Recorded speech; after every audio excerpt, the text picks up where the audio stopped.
This past month is Pride Month, and we all know that Donald Trump is not recognizing Pride Month this year in the United States, and that there's been a repeal of the health care in the United States.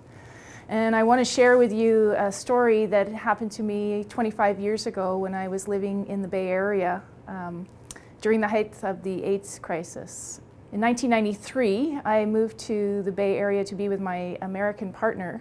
At the time, I was sort of newly out. I was younger, and I was struggling with my sexuality as well as many other issues. And when I moved there, of course, I was illegal and I was unable to work, so I was spending a lot of time at home. Many documentaries talk about that time now, and it really did happen. You'd go and read the gay newspapers, and you'd open up the newspaper, and there would be pages upon pages of obituaries in the newspapers. So there was a certain kind of climate that was happening in the Bay Area and throughout the United States at that particular time. I remember one particular day we were driving around on our way to San Francisco, and I think we went through Oakland.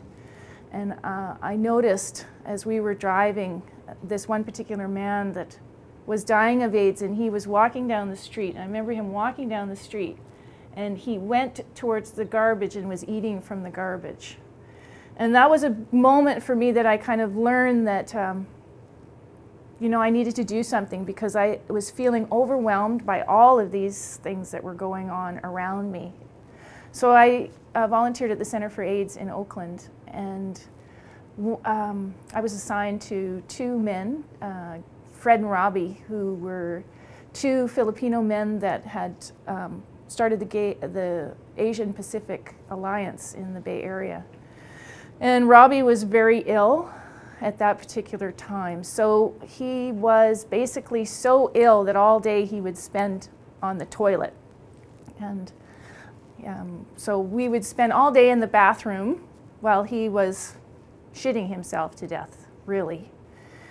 And we'd have conversations in there while I was going. He was Filipino, so he didn't use toilet paper. He used bowls of water. So I'd go and bring him bowls of water. And we spent quite a bit of time together and talking about his life, but at the same time he wasn't talking very much because he was more private than Fred. Also, his parents at that particular time, like many other of the parents of gay men that were dying, had abandoned him. So it was only Fred and I that was taking care of Robbie. It was close to the end of his life, and I remember this one particular time that Robbie's bedroom was upstairs, and Fred would move him downstairs sometimes because it would get hot in the summer. So, and also to give him a change of place. And I remember one time, it was so close to Robbie's death, that Fred brought him up the stairs. Now, I had gone there in 1993. That was 1 year after the United States had decided to repeal the law that if you were gay and you had entered the United States, they could kick you out for being a deviant. So this was long before our relationships were officially recognized.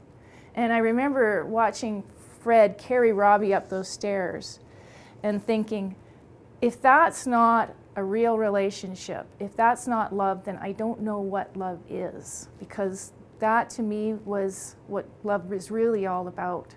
Robbie passed away. When he was dying, he died in the hospital. I was in the house in Berkeley, and he loved that song, The Rose, and there was a rose in the backyard that I watched. I was on the phone with Fred, and each hour that he was dying, each one of those rose petals dropped until there was finally not a rose left. I've gone through lots of things in my own life, and I think the gay community has gone through a lot. We're still going through a lot. But it's really important to remember those moments that we have had where we've really seen what love really is. And so I wanted to share that story because I think that we're going to continue, no matter whether we're recognized from any government or not. We'll always have those moments together. So thanks.